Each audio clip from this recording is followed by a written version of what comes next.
Tole, hedduu galatooma dhugeeffachuu waa'ee ayyaanaa fi waa'ee kanaa yeroo biraas bal'inaan itti deebina.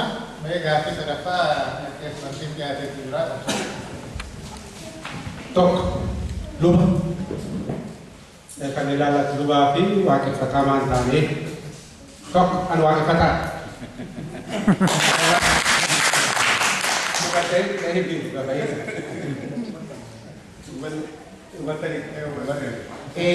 Gaafa daldala dhufu ka'u irreecha dhaqee waaqeffataa dhaqee jiraata. Jalqaba jennaan akkamitti dhattaa kanaan jedhe maali jennaan waaqeffataa haa waaqeffataa miti jedhee jechi kanas ni ganaama waaqeffataa jechuun worship jechuudha. Anaaf islaamis worship godhaa kiristiyaanis worship godhaa waaqeffataa. Waan nama waaqeffatu jechuudha waaqeffataa jechuudha. Kanaaf yoo kanaaf Oromoon religion kitaaba tokko barreesseera erganii kibba Afrikaatti deebi'e amantii Afrikaa amantii Oromoo durii jechuun yaada waaqeffataan ergasii maqaan kennan maaliif Dr. Gammachuudhaa wajjin walitti buunee traditional Oromoo jedhanii maal jedhanii maqaan rakkisaa ta'e yoo maqaa Oromoo mugaasan salphaan taphachuudha. Maqaan kuni waaqeffataan inni kaanii yeroo criticize godhan jechuudha sinumaanii. Dur waaqeffataa jedhamu moo amma muggaasanii gammachuu magarsaatu kaase moo nama gara biraa fidee gaaffii kana waan deebiidha. Dur maal jedhamaa ture. Kanaaf amantii Oromoo isa duraan jedhamu fudhate maaliif islaamii booddeetti dhufee kiristaanii booddeetti dhufee Oromoon isa dura qabate amantii isaa duraa kan jedhu theologically nyaata. Anyway, yoo sin waaqeffataa jettan immoo namni isinii ofiin jettan immoo of muggaasuun dandeessan dandeenye isin tormuu danda'u immoo hin jiru. Kanaafi maaliif yeroo inni dhufteedha maaliif inni barreedha. Kana agartee gara biraa immoo jecha luba jedhu jettee. Jechi luba jedhu iddoo kanatti dhuguma maqaa bakkamu. Qeessi naan jettanis bakkamu. Ani itti gammadu fakkeenyaaf jechuudha. Qeessiin afaan keessatti. Lubi immoo amantii wajjin deemu sirna gadaati. Eenyu akka jedhee akkuma jijjiiranii dhalatti 93 asitti afaan Oromoo ta'ee afaan Oromoo jecha afaan afaanumatu qeessonni afaan Oromoo warra duruu qeessii ta'anii luba ofiin jedhanii maqaa of jijjiiranii warra maqaa jijjiirratanii Oromoo ta'an. Carraaqqiidha jechuudha kun diyaaloog jedhamee ilaalama. Garuu Booranatti 95 Boorana dhaqee yeroo nagaa dhiyeessu dhiyaa wallaggaa jira jechuudha. Kalau keenya naan jedhan warri Booranaa immoo waldaa makaaneessa qaalli keenya qaallichi ta'a maaliif ta'a asitti fakkaata amantii geggeessi kan isin immoo qaallichaaf qaallittiin jiru kan isin immoo up to date akkuma qeesii paasteriin Oromoo paasteriin dhiiraaf dubartii jirudha yeroo bakana kanaaf perfect itti ta'a ture qaallittiif qaalluu sun. Kanaaf ani jiru gara gaaf tokko kanan jedhe gara qaalluu sana sirriitti moosifama jedhee yaada. Maaliif kan isin jedhe gaafa lafaan reediyoo irratti dhiyeesse rakkoo tokkotu hin barreessu intarneetiidhaan. Waa'een amantii kun rakkisaadha. Bantiin immoo irreechaa fuudhee East Afrikaadhaa fi gochuudhaaf jedha islaamis akka namaa sa'utti islaamis irreechaa dhufuutu irra jiraataa nu waamuutti jira qeenxee gochuutti jira akkuma Jarmanii galagalchanii gara sanatti galagalchaa egaa irreechaanii Google keessa hojjetanii ilaalletu wanticha amma iyyuu jira jedhee tokko na arrabsa tokko yaadni kaase kun balaadha islaama keessa tokko immoo hin deebisaa maal qabaree qeesiin akka yoo borqaan nu borii ta'e maaltu si galchee jedhee hin deebisaa. Sensitivity jechuudha waa'ee amantiidhaa biyya lafaa rakkisa. Kanaaf ani critical thinking amantii ofii theology lafee akka nuti barru criticize gootee barta ceephaatee Bible we question the Bible kanatti barra inni kaan immoo akkasumatti fudhata ana akka itti fudhatu maqaadhaaf akka itti fudhata malee immoo itti jiraatu. Bible keessatti question keessa galchuun theology keessatti up to date amma. Kanaaf Awurooppaa kana keessatti interpret godhamee theoloojiin jijjiiree wanti dur hin jirre ta'e 80 keessa dubartiin qeesiin taatu irratti wal lole warra kadhanii Ini dulu. Sagaltama keessa immoo waan garaagaraa waan isin jaalladhu wanti dibeetii ta'aa jiru dhiiras jira isa asitti kaasu. Kun hundinuu interpret of godhaa of jijjiiraa deema teoloojii akka bara diimii jechuudha. An gara critically yaadu sanatti adeemu gara interpretii gochuu baay'ee malee akka jirutti fudhadha. Dubartiin nama mitiidha. Yookiin immoo gara baay'ee wal majjeetti maaloodha. Waan baay'ee keessaa baay'ee keessaa achi buusee isa keessaa naatee fudhata. Sini gara kun sirrii warra akkaadhaan teoloojii dhaabamee fudhatu Awurooppaan. Kan fudhanne Oromoodhaa fi Oromoo qeessotaati. Amma gaa'elaati waa'ee qeessota Oromoodhaan gaafatte lammataa. Warra akka isaan jedhani. Agartee barumsa jechuun nama uumuu jechuudha. Nama kana sheek godhamee uumamu caaxilloo tokko yeroo barsiiftu sammuusaas jireenya isaas akka itti yaadu sun hundaa jechuudha. Mana barumsaatu nama uumaa jechuudha namoota. Jarri qeessonni keenya caalaan qeessota Oromoodhaa provoke godhee ture beeku walmala abbaatanii amantii Oromoo aadaa Oromoo kan barreessee warra fakkaan Yesuus keessa jirtu jennaan lafa jala inni kaadee warra waaqeffataatti galee jedha malee jabaatanis booda dabale. Utuu isaan qabba'anii tokkoon Oromoo qeessi Oromoodhaa waala inni kaane tiinkiingi irrisaa gurraacha Oromoo ta'etu misiyoonii dhageessisaa sammuusaa. Ergaa faranjii dabarsa. Isa faranjii barsiisan bara malee hin barre. Isa kaan bukkeedhaan yuunivarsiitii keessaa question godhanii isa Marx jedhu isa eenyu jedhu iddoo kan seexanaatti eetti dhiiseera. Akkuma kanatti akka fuuloo maaliif akka godhan shippi godhan lafa kaan misiyoonii ilaalaa dhattee galagalchitaa akkuma kana isa isaanitti ganna akka gaayyaa dabarsuudha. Inni kaan kana bashaatiin mataa muusaa ta'eetu maqaasaa jira akka kana. Inni kaan immoo arabaa ta'eetu jira. Akka kanatti uumame waggoottan dhibbaa walakkaa darbame kan keessa yoo attamitti hiitesi jireenya barabaraa kan hin barbaadu waan ta'eef wanni hin ta'u. Waaqeffataa bira dhaquun ani irreecha laga bu'uun har'a si ol keessa galuu isaati ani ittiin galle gannata ittiin galle malee.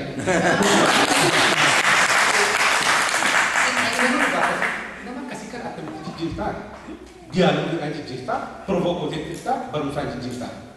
Kanaaf yoo before it is too late lolu dhiisuu qabu. Garuu ani yeroo hundumaa diyaalogiidhaa fi religious diyaalogiitti nama. Kanaaf diyaalogii kana keessatti amantiin Oromoodhaa dhugaadhaa itti kiristaanaa maaliif bukkee qabdee hammeessata. Waan warra baay'ee iyyuu ta'u Islaama isa ta'u ergaan nama dabarsu kiristaana isa ta'u maaliif bilisummaa Oromootiif hin dhaabbatu gaafiinsaa maaliif aadaa Oromootiif hin dhaabbatu waan barbaade iyyuu dhufe achitti rakkoon utuu waan waaqeffataan amantiin Oromoo dur godhaa ture daangaa isaatissaa roorroo irraa deebisaa saba isaa cimsaa godhaa ture kiristaanii godhee ta'e maal rakkan utuu Islaamis kana godhee ta'e maal rakkan gochuu dhiise kana kan gochuu danda'u afaan teoloojii liberation teoloojii ansa kana waaqayyoon gargaareen Afrikaa kibba Afrikaatti bara University Koka waa'ee liberation teoloojii bilisummaa inni kaan garuu liberation teoloojii barree misiyoonii nama gochuu nama galagalchuu bara achitti garaagarummaa.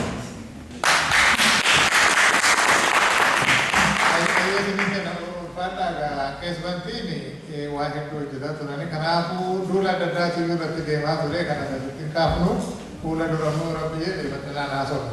Ayyee gara gaaffiitti deemina geeroon kenna uummataa jira. Obbo Tasfaayee fi isa duubaa immoo jiru wal duraa duuba.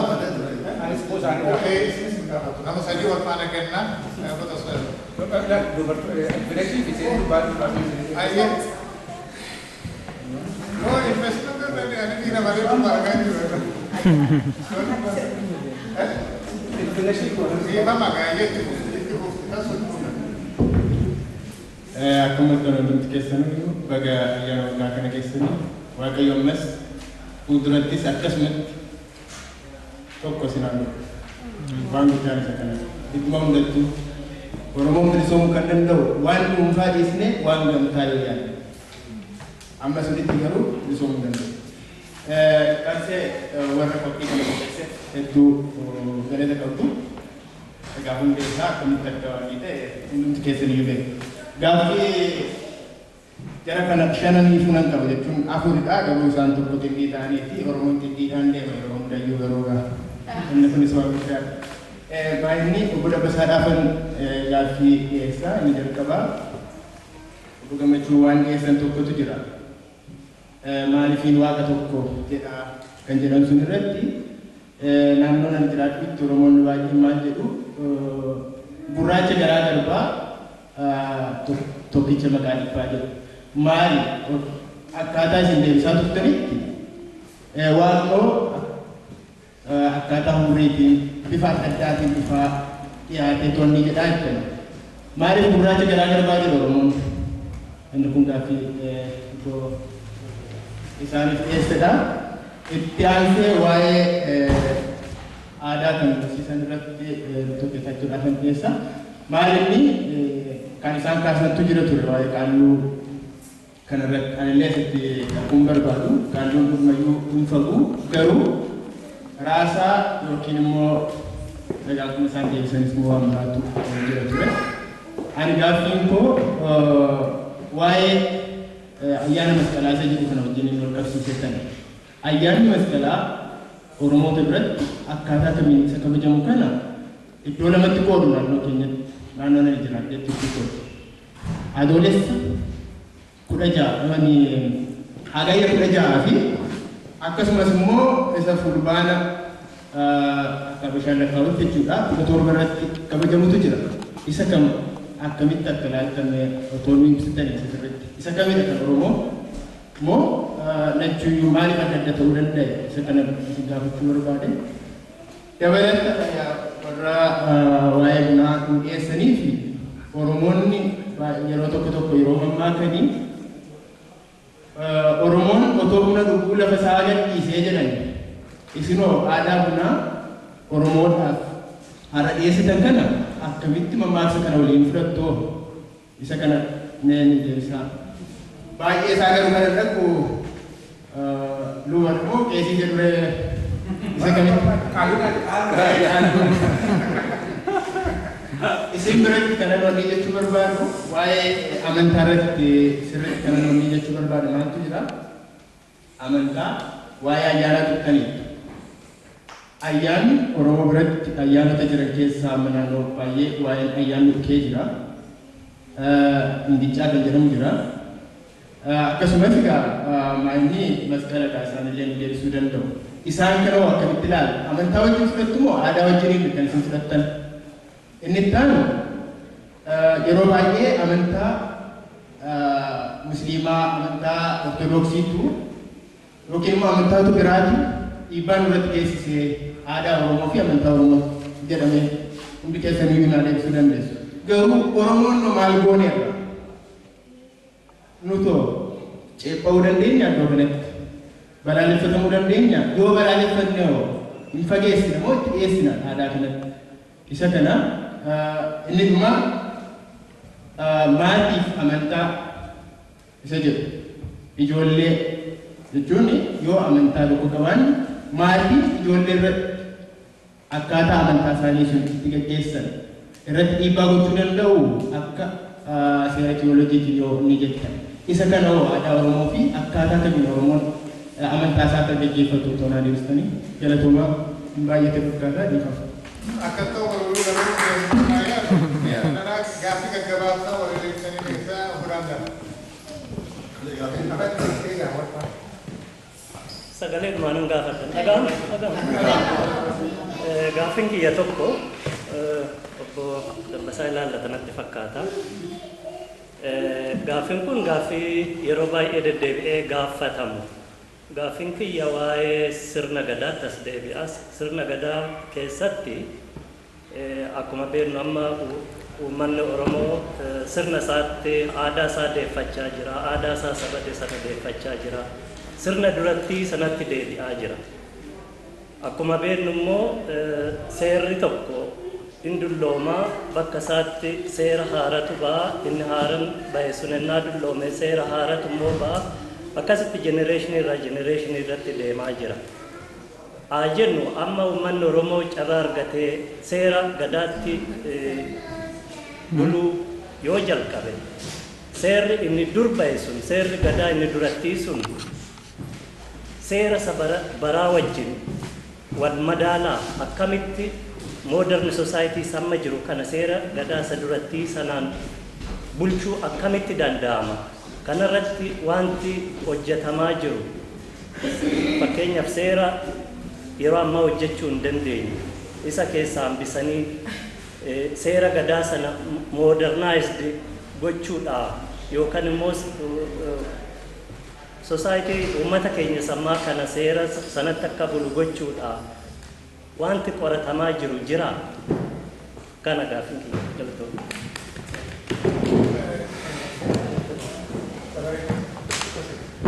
gaafii gabaabaadhaan isiniif qaba.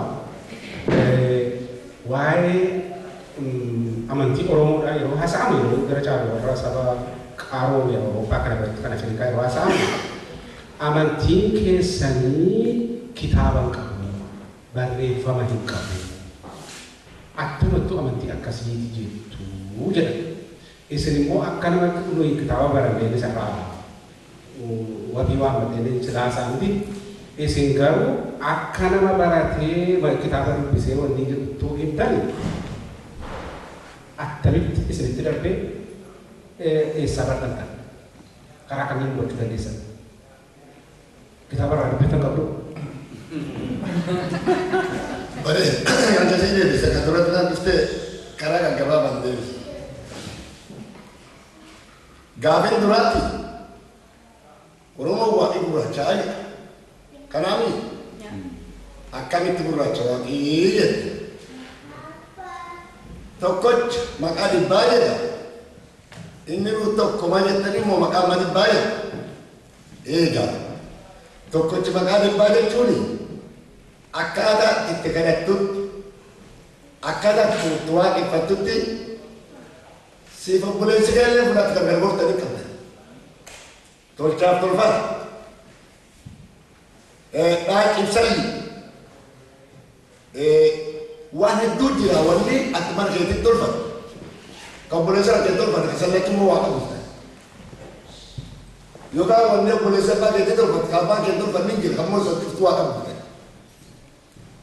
Kuni maqaan dhibbaa miti akka itti kadhatanitti dhibbaa tokkochi maqaan dhibbaa wani inni tokkochi waaqa akkuma feete kadhate tokkochi waaqa sun akka feete jennaani akka sirna Oromootiin kadhe maaf gurraacha jedhanii jette waan itti dhufu besu gurraachaa kan itti dhufe gurraacha keetiiti miti gurraacha akka bisaanii to'atu bishaan gurraacha Oromoon akka beektu kawan hari karena tinggalin bisa murah. Wakaya bisuni wayu baru duve bisuni nomor satu duve. Wakaya bisuni tuven su burat itu orang kena burat lagi hinar kami. Jadi nanti dapat. Gafir itu esanama yo orang bormilko. Senegara kaburin bertemu. Akisan amaya karena terutama malu takwana ketika waktu ini. Kuning. Waktu imil kopi juga wani ko pagi tisulle bana tiga waktu wani ko pagi. Yo orang imil kopi. Yo sini ada pacu berba. Beto tuan amaya, hayo tuan amaya ni. Kalau abani beto tuan gadari. Ini apa ni? Akasit ada deh, amantan yang kayak timban, wan mayat wan kata wal semat kita, akasit kasih wal semat di yang kayak sudah kita. Pun ini wan pulah hidup apa tadi, namanya hidup apa deh, Dewi di situ nasi sendiri. Mal tu ayat, teman ni kau ayat ada ni betul sendiri, nama tu tiga apa? Osa kelat kesalit namanya hidup apa? Dewi di situ na formati sendiri kan. Ammo undi wa yote ko paudi ka anu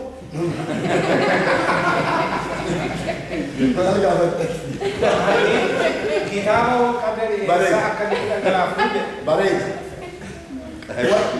wanni nutu baranguni duga kitaban kam Oromo kitaban kam wan sambe Oromo yo vet morala Oromo yo kam bunala Ega kitaban kam. Amo wan kunesan. arga dhageetti jedha. Waan xiqqeenna nuti barattu. Anam arga dhageetti barattee amma maattuu fulaa iskuula waa baratanii hin dhaqne. Waan sana jechuusa yoo barateen yoo baratiin foomna kennee guutinaan jedhan illee watu guute yaa guutimu. Foormi taphu guutachuu hin beeku. Ofuma adeemu lafa hunda keessa maal seetan tokko arga dhageetti.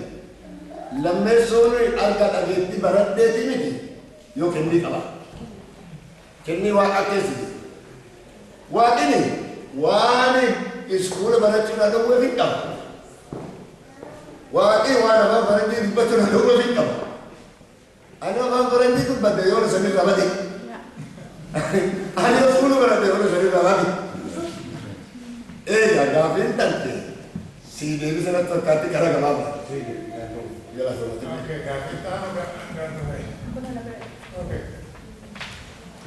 Aye galatoma gaafini yoo dirraanfatini Oromooni odoo buna eeguu lafa isaa dhabee jedhama. Isa kana immoo warri waan bunaa hamma nuun ibsitan kuni maal jettuudha yoo ni dogoggorii gabaabumatti deebisuun yaala. Isa duraatii fi mammaaksi kuni kan Oromoo miti. Mammaaksa Oromoon mammaakee Oromoof illee mammaakfamne mammaaksichi akkana ni hubadhutti maaliif waa sadii jedhama. Tigreeni odoo buna teessee too eegdu lafa dhabdee. Amaarri teessee odoo buna tokko lama sadii maal jedhanii buna haga sadii danfisuu isaan irraa gad dhufeeyyuu jedhama. Akka aadaa Oromootiitti buna yeroo tokkicha dhaabbataa Oromoon isa jedhu jira suni qormaata keessa buruutti bahuuf deemu warri waa qoratanii. Amaarri odoo taa'ee buna eeguu lafa isaa dhabee isa jedhutu illee jira. Kanaaf amma ani akka gabaabaatti yoo si deebise waan wal fakkaatu naa ilaallu. Abbaa qabeenyaatu taa'ee odoo waan sana eeguu waa dhabamoo isa hin qabne yoo bittaadhaan yookaan sassataan fudhatee itti fayyadamutu waan sana odoo taa'ee keessa eeguu waa dhabaa akkasii fudhadhu. Anillee garuu kanaaf eeguun jennee otoo dhuguu isa jedhudha. Eesuma haa ta'u jechichi odoo taa'ee buna eeguu isa jedhurra jedhaanii akkasii ati gaafii kee keessatti jechuu baattullee jechichi akkas jedhama. Isaan waan hin qabneef lafa Oromoorraa bittaa yookaan eeggannaaf isaan fakkaattiin jedhan mammaaksi kun Oromoo otoo hin taane. Ammoo yoo Oromoodhaaf mammaakamee Oromoo keessallee jira ta'e jechoota tokko waan dhugaarraa fagaatanii kan mammaaksa Oromoo keessatti argitu jira. Fakkeenyaaf dubartiin beektuu qabdu hayyuu qabdu isa jedhu mammaaksa tokkotu jira. Isa sana yoo dhugaa wajjin wal bira qabdee akkuma odoo taa'ee buna eeguu lafa isaa dhabee isa jedhu kana wajjin walitti hidhata waan ta'eef isa sana walitti qabuun barbaade. Yoo mammaaksa Oromoo keessallee jiraate mammaaksi kun akka Oromoon bunatti fayyadamuu fi akka safuu Oromoo bu'uura ishee dhufaatiin ishiiyyuu eebbaan eebba bunoo waan dhiga bu'ee waan isa iddoo akkasii yoo geesse hin duuta. Iddoo akkasii yoo dhaabbattee duuta jedhamee du'a baqaaf irraa godaanee garuu immoo ilma dogoggora ilma namaatiif itti deebi'ee bakka sanatti duunaani bunoo kuni dogoggora ilma namaatiif yoo dabbasaan nu hime.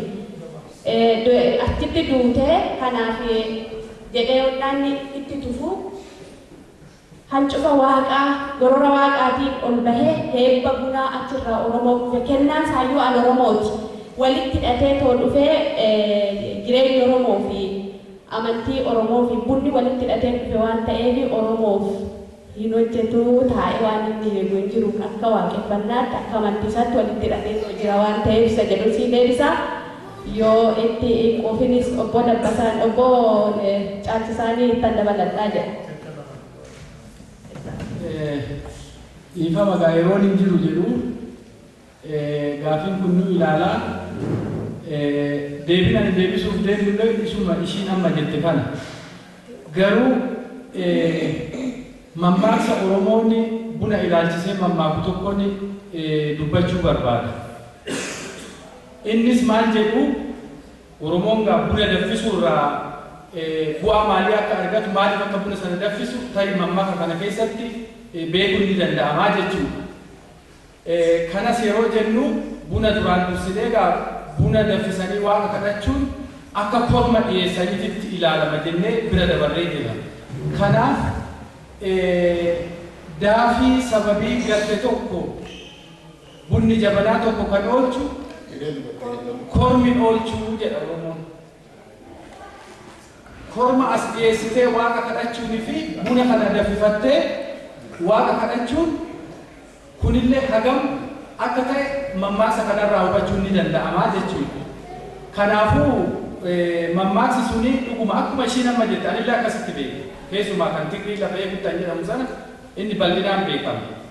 Kanaaf egaa tarii isa tokkoffaarraa hamma sadaffaatti danfu sana iyyadattoota ibsa keessatti ibsee jira maaliif akka yeroo sadii danfu isa gaa walumaanuu gara fuulduraatti qoratamee itti deema. Garuu keessumaa anillee deebii barnoota obbo Dabbasaan har'a nuuf kennan buna hancufa waaqaa akka ta'e akkamitti akka ta'e akkuma ishiin ibsite hundi keenya waan hubanne natti fakkaata. Egaa buna ilaalchisee kanuma yoo itti dabale jechuudha fanii galatooma. Mammaaksa sanatti hin quufnuu jechuudha nuti akka wanni bunaa dhiyeessinetti mammaaksisu sirrii miti Oromoo. Gadaachuu deemu nuu gabaabsiite baay'isaan ote tarii boqonnaa boodallee itti deebina yoo dubbiin baay'ate agaruu nu gabaabsi.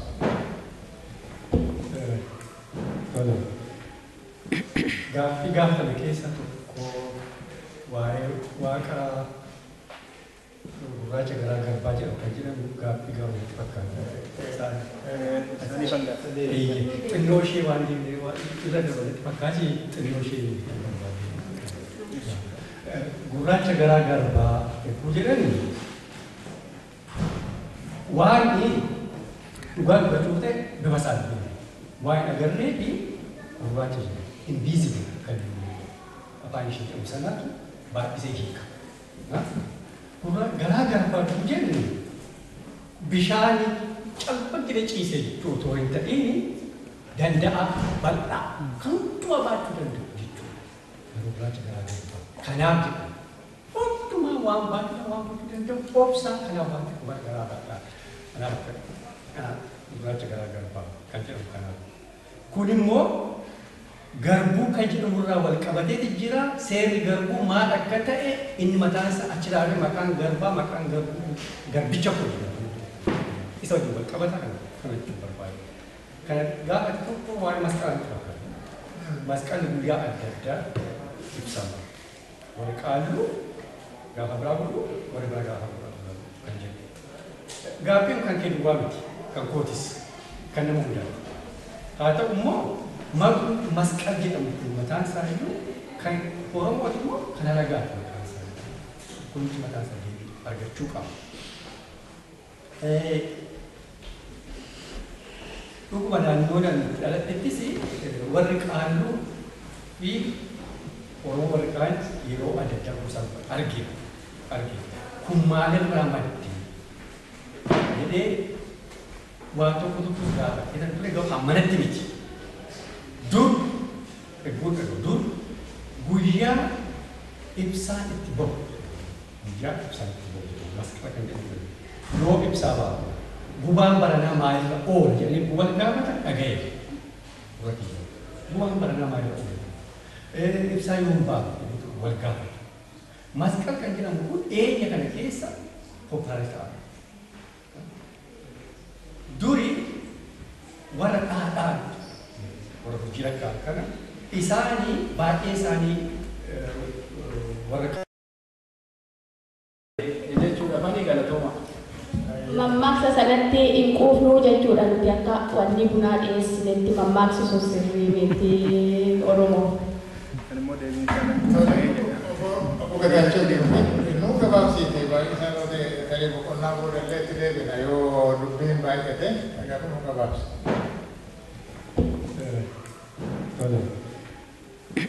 Gaaffii gaafame keessa tokko waa'ee waaqa gurraacha garaa garbaa jedhamu kan jedhamu gaaffii gaafatti fakkaata. Xinnoo ishee waan irra dabalatti fakkaati xinnoo ishee gurraacha garaa garbaa eeguu jedhani waan dhugaa dubachuu ta'e bifa salphii waan agarree fi gurraacha jedhama invisible kan afaan ishee jedhamu sanatu baay'isee hiika. Garaa garbaa jennu bishaan calbatti ciisee jechuudha otoo hin ta'in danda'a bal'aa kan du'a baachuu danda'u jechuudha. Gurraacha garaa garbaa kanaaf jedhama. Hundumaa waan baachuu danda'u obsaa kanaaf waan ta'e garaa bal'aa. Kanaaf gurraacha garaa garbaa kan jedhamu kanaaf. Kun immoo garbuu kan jedhamu irraa wal qabatee jira. Seerri garbuu maal akka ta'e inni mataan isaa achi ilaalee maqaan garbaa maqaan garbuu garbicha kun isa wajjin wal qabata kana jechuun barbaade. Kana gaafa tokko waa'ee masqalaa fakkaata. Masqalli guyyaa adda addaa ibsama. Warri qaaluu gaafa biraa bulu warri biraa gaafa biraa bulu kan jedhu. Gaaffiin kan kennu waa miti kan kootis kan nama hundaati. Haa ta'u immoo masqal jedhamu kun mataan isaa iyyuu kan Oromooti immoo kan alagaati mataan isaa. Kunis mataan isaa argachuu qaba. Dhuguma naannoodhaan dhalattettis warri qaalluu fi Oromoo warri kaan yeroo adda addaa kuusan argina. Kun maalirraa maddi jedhee waan tokko gaafa jedhan ture gaafa manatti miti. Dur guyyaa ibsaan itti bahu yoo ibsaa bahu gubaan baranaa maalirra oola jedhanii wal gaafatan dhaga'e gubaan baranaa maalirra oola ibsaa yoo bahu wal gaafata. Masqal kan jedhamu kun eenya kana keessa populaari ta'a. Duri warra dhaadhaan warra hojii rakkaa kana isaanii baay'ee isaanii warra jechuudha afaan galatooma. Mammaaksa sanatti hin quufnuu jechuudha nuti akka wanni bunaa dhiyeessinetti mammaaksisuus sirrii miti Oromoo. Bukan galchuu deemu nu gabaabsiite baay'ee sanoota tarii boqonnaa boodallee itti deebina yoo dubbiin baay'ate garuu nu gabaabsi.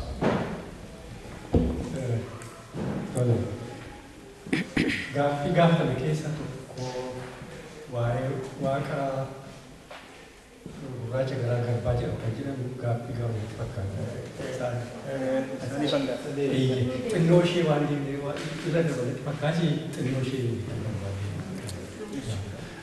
gurraacha garaa garbaa eeguu jedhani waan dhugaa dubachuu ta'e bifa salphii waan agarree fi gurraacha invisible kan afaan ishee jedhamu sanatu baay'isee hiika. Garaa garbaa jennu bishaan calbatti ciisee jechuudha otoo hin ta'in danda'a bal'aa kan du'a baachuu danda'u jechuudha. Gurraacha garaa garbaa kanaaf jedhama. Hundumaa waan baachuu danda'u obsaa kanaaf waan ta'e garaa bal'aa. Kanaaf gurraacha garaa garbaa kan jedhamu kanaaf. Kun immoo garbuu kan jedhamu irraa wal qabatee jira. Seerri garbuu maal akka ta'e inni mataan isaa achi ilaalee maqaan garbaa maqaan garbuu garbicha kun isa wajjin wal qabata kana jechuun barbaade. Kana gaafa tokko waa'ee masqalaa fakkaata. Masqalli guyyaa adda addaa ibsama. Warri qaalluu gaafa biraa bulu warri biraa gaafa biraa bulu kan jedhu. Gaaffiin kan kennu waa miti kan kootis kan nama hundaati. Haa ta'u immoo masqal jedhamu kun mataan isaa iyyuu kan Oromooti immoo kan alagaati mataan isaa.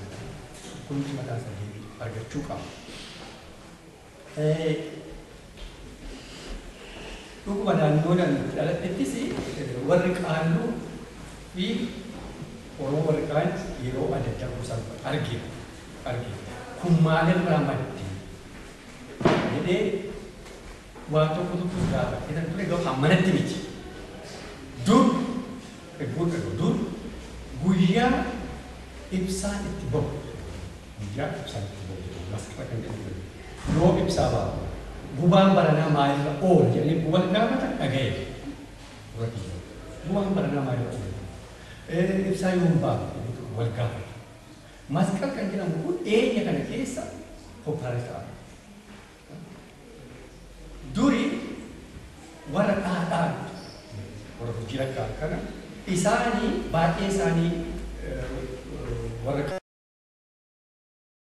waan jiraniif isaattu yeroo dhaadhaanii dabarsu waan baranaa kanarra oola yeroo akkasii amma akkasii baatsan keessa yeroo akkasii kan keessa biyya akkasiirra oola isaan dhaggeeffachaa ture amma naannoo dhaadheetti kan naannoo jibaatti naannoo keenyatti wal'aa tokko jira tokkorraa walitti achi jiru isaan warra kabira oola olee dabarsanii waan isaan achi wal dhaggeeffatu achi daakuu qabee kan irratti uumamaa egaa natti fakkaata warri qaalluu suni isa dubartiisa dhaasana hammayyuu seera isaati barumsa isaati beekumsa waan qabanii fi isaan deemnatti fakkaata ammoo Oromoon inni kaani kan ortodoksiitiin saaman guyyaan isaa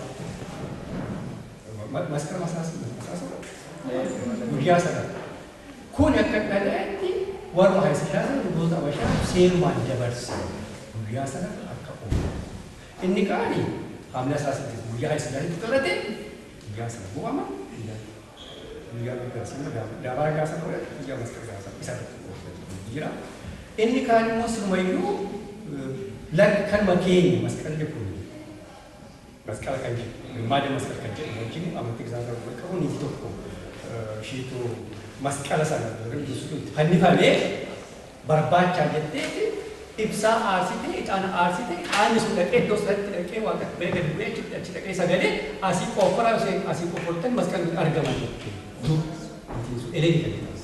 achirraa ibsaan suni masqala guyyaa gaasaa kan ibsaa ibsamu isatti yaadachuu fi kanaaf jedhaniiti guyyaa gaasaa ni seenaa qaba isa wajjin wal dhahee jira garuu amma iddoo tokko tokkotti maaliin kan dubbatamu ibsaa kun mataan isaa Oromoo hundatti miti kan ibsamu hundaayyuu miti naannoo tokko duwwaadha Oromoo amantii kiristaanaa duwwaadha keessoo ortodoksii irra duwwaadha kan jedhamu dubbatamu garuu karaa haala adda addaatiin haafu malee hundeessa Oromoo ibsanii fakkaata maaliif Oromoo duwwaa miti ibsatan kan ibsatu Afrikaa keessa ibsan baay'ee jiru kuni waggaan haaraa ifatti baani dubbii dafee gadi ifatti baani kan jedhamu gammachuudhaan wal simuudhaan Oromoo kan ibsatu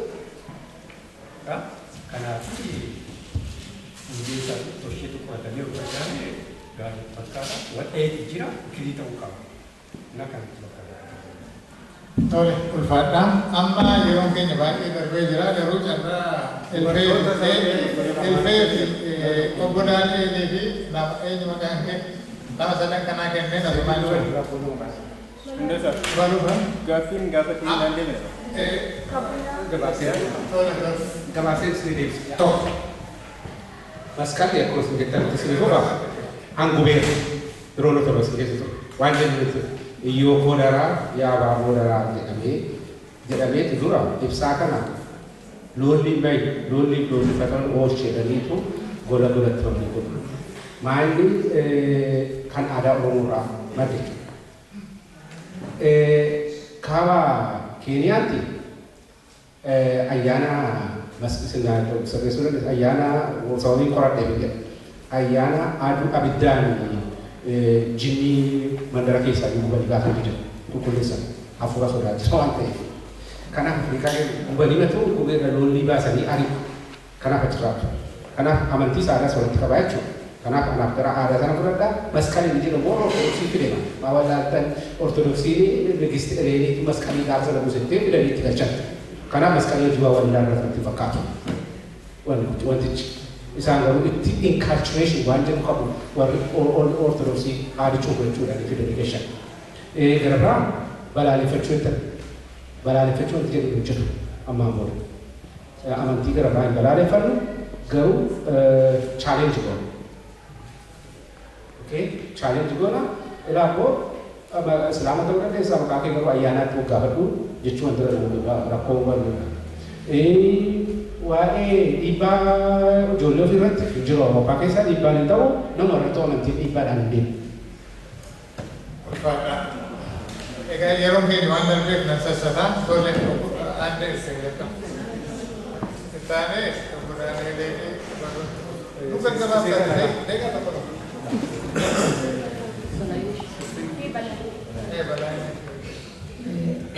Ifana sagalee gurguramaa waan ta'eef namoota warra kana lamaaniif gaaffii qabaa. Gaaffiin koo namni Bunoo jedhamu nama tokko iddoo akkasii godhatte hin duuta iddoo akkasiitti godhatte hin duuta jennaan namni kun deebi'ee bakka sanatti deebi'ee du'e. Ajaja fudhannee jechuudha akka Oromoo durii seera keessatti. Inni deebi'ee bakka dhaqeen jedhe sana dhaqamee du'uunsa yakka.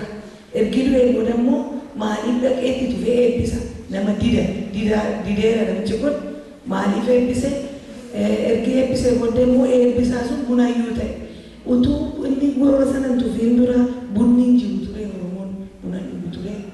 Gaaffiin koo ishee kana isin fadhanii qabu. Qaalluu wantoota waan inni qabu kun illee gaaffii nama hundaati.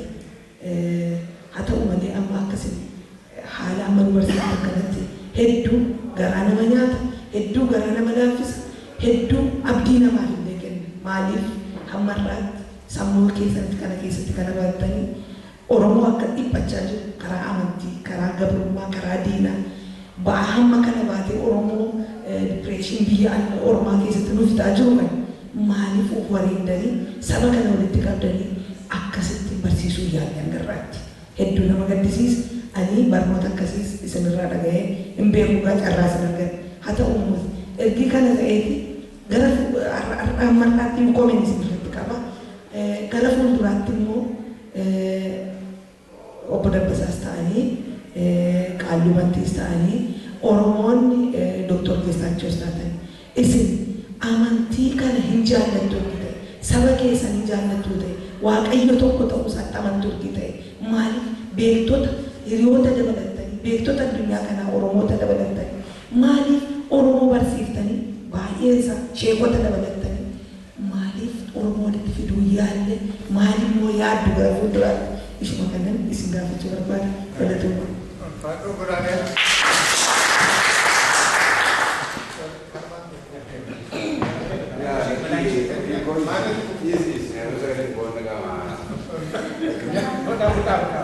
Ya, Benjuru, dua karena wakilnya senajata tu, wakilnya senajata elbisu, bermula ke bayi-bayi dari apa dia masuk dalam desa ada.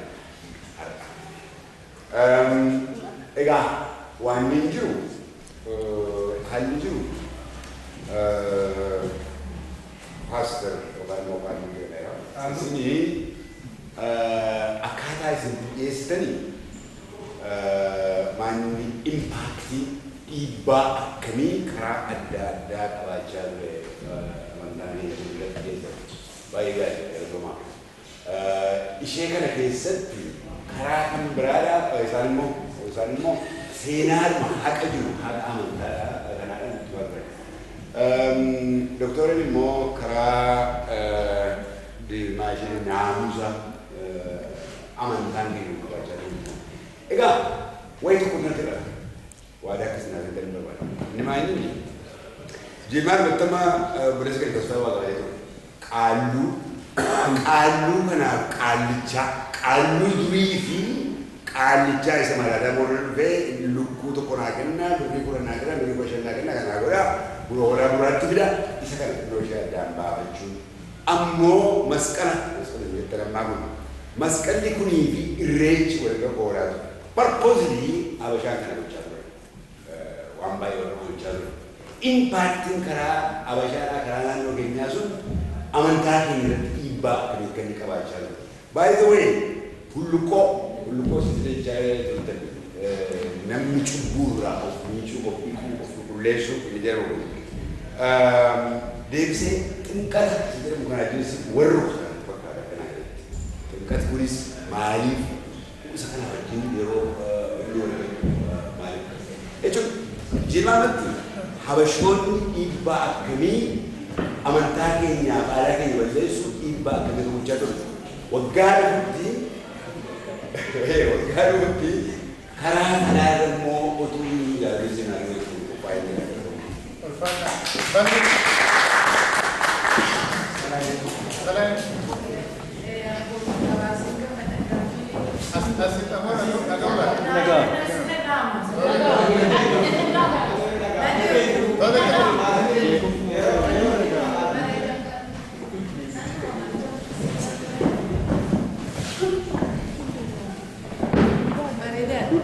Gaaffii ani obbo Dabbasaadhaa fi qabadhee jaalala fenna dursideetti haa ta'u malee garuu xiqqoon itti dabala. Obbo Dabbasa yeroo ammaa kanatti biyyatti yeroo irreechi kabajamu horaa sadeetti uummanni keenya miliyoonaan yaa'a. Kanammoo akka keessitti fudhatee mootummaan Itoophiyaa akka Oromoon bilisoometti fudhatee olola karaa adda addaa dubbata. Kuni ilaalcha keessan isin beekumsa qabdan irraa kaate maal isinitti fakkaata? Dhuguma uummanni kun bilisoomeeti moo kan isaan mirga kana kennaniif yookiin fedhii amantaa sanarraa qabuun dhaqe? Kanaan obbo Dabbasaa kan hin gaafadhu. Gaaffiin jaallangaatuuf qabu. Jaallangaatu asaas laggooti irratti waa'ee bunaa Oromoof buna jedheen furadde. Oromoof buna obbo Caalchisaan maa wajjiniin waliin yaa deebistu. Isin akka amma dubbattanitti bunaaf Oromoo walitti fidan bunni akka kan Oromoo ta'etti Oromoon akka bunaan waa hedduu argatutti. Garuu naannoo magaalaa jiraataa turretti Abashaanis buna kan akkuma isin jiidhaan danfa bunni jiidha afameeti jettee karaa adda addaa meeshaa isaa wajjin nutti himte Abashoonnis jiidhuma kana afaan isaaniitiin qeexamaa jiranii buufatanii hidhaanati muka Oromoo irratti qabatee jira akka haqa itti jettee isaanis kadhata keenya waaqa nu dhageessisa jedhanii Gabreelii Mikaa'eliin nu ga'a jedhanii aarfatanii